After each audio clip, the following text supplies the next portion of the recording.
Emma arrives at the Cools' party behind Mr. Knightley. Because Knightley usually walks, Emma is surprised that he has come in his carriage. This is coming as you should do, like a gentleman. I am quite glad to see you. How lucky we should arrive at the same moment.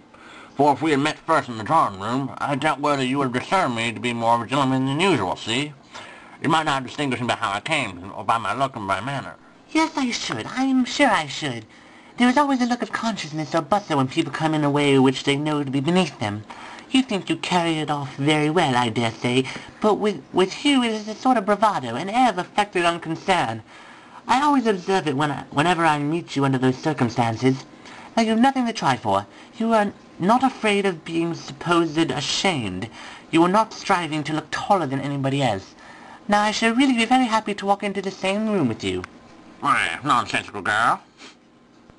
At dinner, it is revealed that Jane Fairfax has received the mysterious gift of a pianoforte.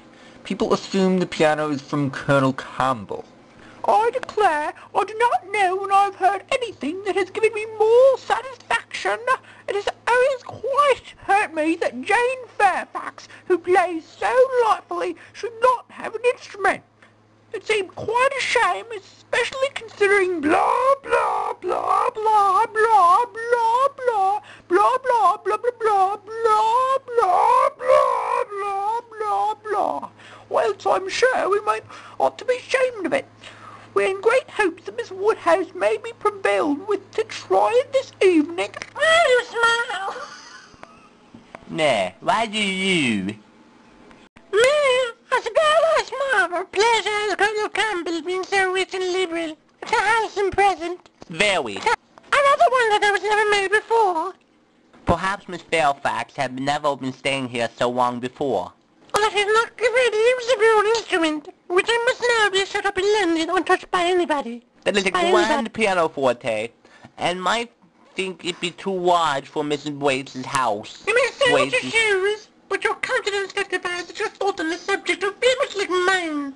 I do not know. I rather believe you are giving me more credit for acuteness than I deserve.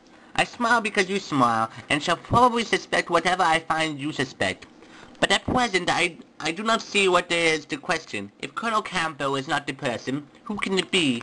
What you say, Mrs. Dixon? What's the matter? Thank you for rousing me.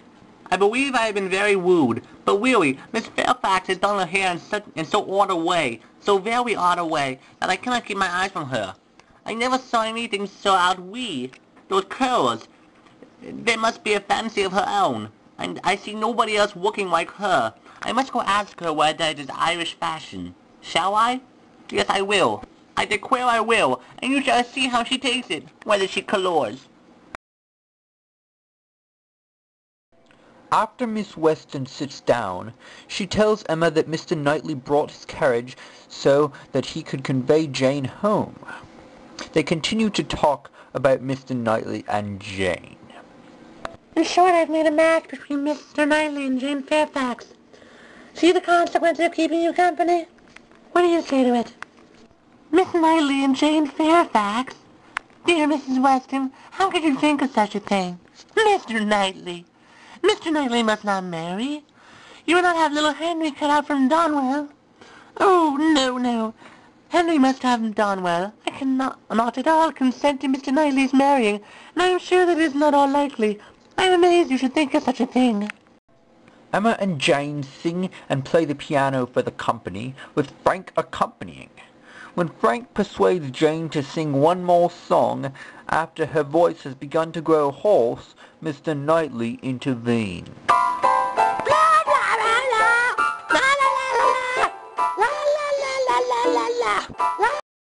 That will do. You have sung quite enough for one evening. Now be quiet. Please, please, please.